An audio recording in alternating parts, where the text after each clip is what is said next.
At 7:30 a.m. on October 31, 1943, Technical Sergeant Arthur Benno crouched inside the cramped top turret of a B-24 Liberator flying over H-Hyong. Cold air leaked through the metal skin of the bomber as broken clouds drifted past at 12,000 feet. Benno gripped the handles of his twin 50-caliber machine guns and stared through his sight.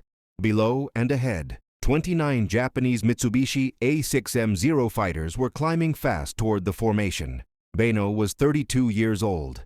He had already flown 17 combat missions over Japanese-held territory. 7 enemy aircraft were officially credited to his name. That made him one of the most experienced gunners in the 14th Air Force. But experience meant very little in this sky. The Japanese had scrambled all 29 Zeros from Gillam Airfield to intercept the morning bombing raid. Benno's squadron had lost 11 gunners in the previous 4 months alone. The pattern was always the same. Japanese pilots watched the sky for tracer fire. The glowing orange streaks arced outward from American bombers like neon arrows. Enemy fighters followed those bright lines straight back to the gun positions. Once they knew where the gunner was, they concentrated their fire there.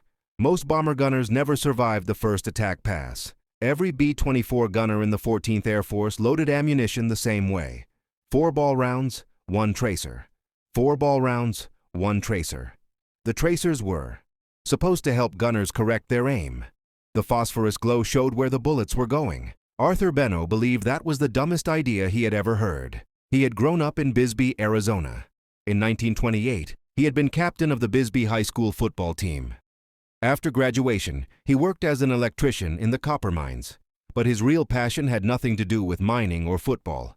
It was shooting. Benno spent every free weekend at the rifle range. He loaded his own ammunition. He studied ballistics tables the way other men studied newspapers. He practiced until his hands cramped and his shoulders burned. In 1937, he placed 6th in the National Rifle Championship. In 1940, he won the Arizona State Rifle Championship. He became president of the Bisbee Rifle and Pistol Club. When Benno volunteered for the Army in 1941, he was already 30 years old. Most recruits were barely 20. The recruiting sergeant looked at his age, then looked at his shooting records.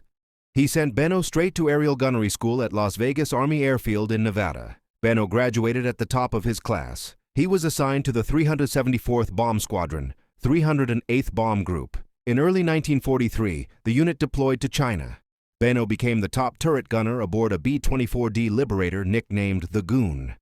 The first time Benno inspected his ammunition belts, he immediately saw the tracer rounds mixed into the feed. He knew exactly what would happen in combat. Japanese fighter pilots were not stupid. They would see the glowing streaks. They would trace them back. They would kill the gunner. That night, Benno sat alone in the armament tent. 500 rounds of 50 caliber ammunition were spread across a wooden table. One by one, he removed every tracer round from the belt. He replaced them with standard ball ammunition. No phosphorus, no glow, no bright lines advertising his position in the sky. The other gunners thought he had lost his mind. Tracers helped you see where you were shooting. Without them, how could you hit anything? Benno told them he had been shooting competitively for 15 years. He did not need glowing bullets to tell him where his rounds were going. He trusted his training. He trusted his understanding of ballistics. The armorer warned him he was breaking regulations. His squadron commander told him the tracers were mandatory. Benno ignored both of them. He flew his next combat mission with pure ball ammunition, October 31st. Halloween. The Zeros were climbing fast now. Benno rotated his turret smoothly and checked his feed. 500 rounds. Not a single tracer. The lead Zero was 3,000 feet below and closing rapidly. In the next 4 minutes, everything Benno believed about aerial gunnery would either save his life or prove everyone else right. The first Zero opened fire at 1,800 yards. The 20mm shells fell short, exploding harmlessly beneath the bomber. Benno waited.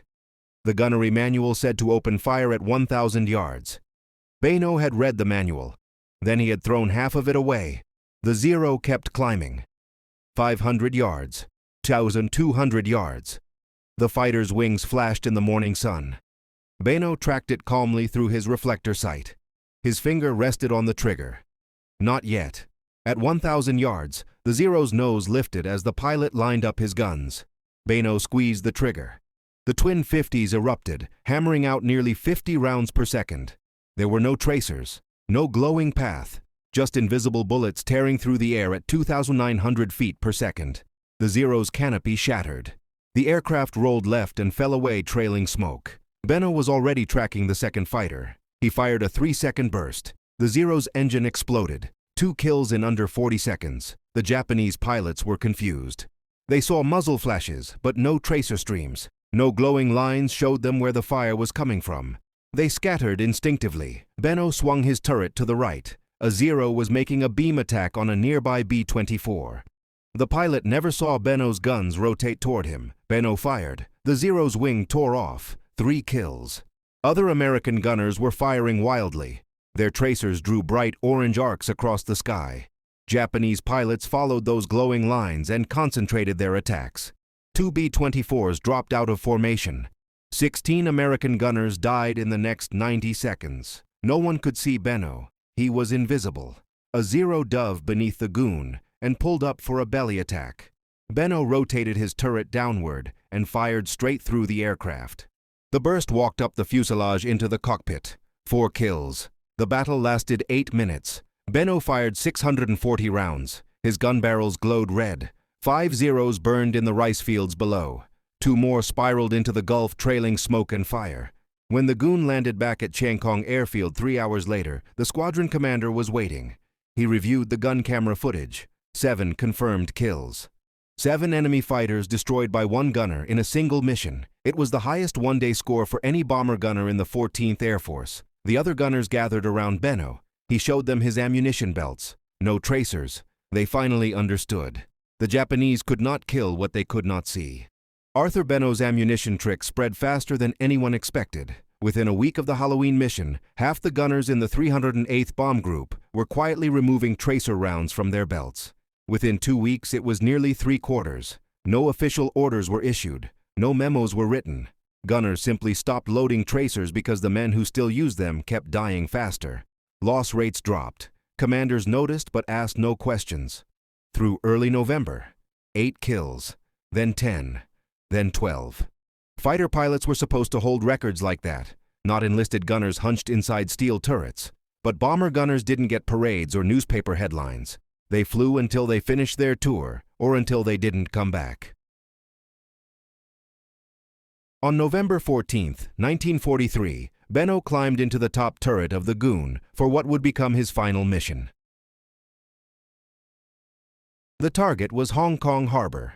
The briefing was short and confident. 14 B-24 Liberators from the 308th Bomb Group would attack Japanese shipping anchored in the harbor. Intelligence estimated light fighter opposition, perhaps a dozen Zeros based at Kai Tak Airfield. The bombers would approach from the north at 16,000 feet, drop their ordnance, and turn for home. Intelligence was wrong. The Goon lifted off from Changkong Airfield at 5:30 a.m. Captain Samuel Skovzen held tight formation as the bombers climbed into the pale morning sky.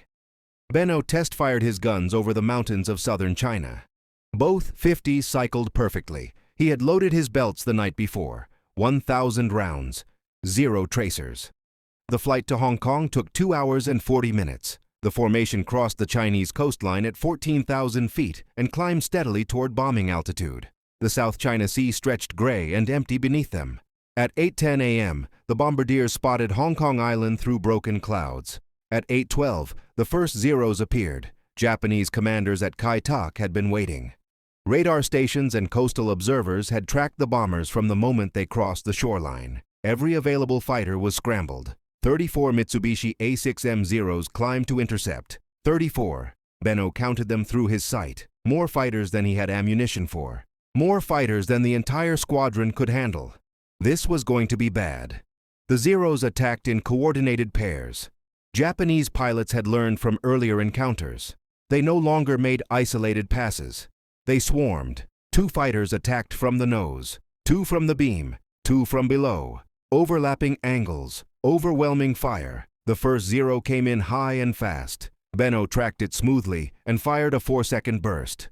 The engine disintegrated. The fighter snapped inverted and fell. 1 down. 2 Zeros attacked from the right. Benno rotated his turret and caught the leader with a concentrated burst to the cockpit. The second Zero broke away. 2 down. A Zero made a head-on pass that Benno could not engage. He watched the nose gunner's tracers stream forward. The Japanese fighter fired first. 20mm rounds tore into the goon's nose. Bombardier First Lieutenant Malcolm Sanders was killed instantly. 3 Zeros attacked from below. Benno rotated his turret downward and fired at the lead fighter. The burst hit the wing root. The wing folded and the aircraft tumbled away. 3 down. The formation was disintegrating. Bombers scattered across 10 miles of sky. Some turned back toward China. Others pressed toward the harbor alone. Japanese fighters pursued them all. Benno fired constantly. Short bursts. Controlled fire. Traverse. Fire. Traverse. Fire. A Zero exploded. 4 down. Another spiraled away, trailing smoke. 5 down. The goon's number 3 engine began losing oil pressure. Black smoke streamed from the cowling. Captain Skovzin shut it down and feathered the propeller. The bomber slowed. Stragglers died first. 6 Zeros peeled away from the main fight and dove toward the goon. Benno checked his counter. 400 rounds remaining. He would need everyone. The 6 Zeros attacked in waves. 2 from above.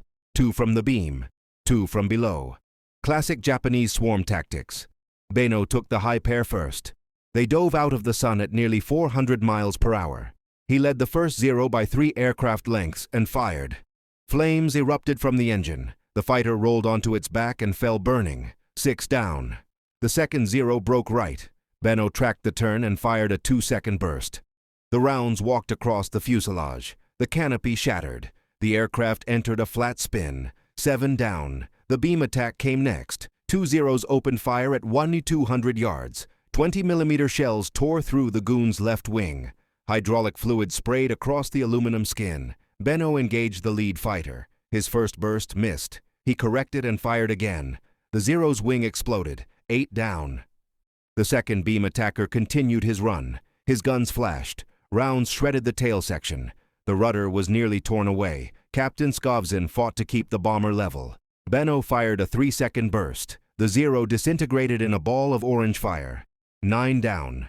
The 2 fighters from below pulled up hard. One positioned himself directly beneath the bomber where the top turret could not reach.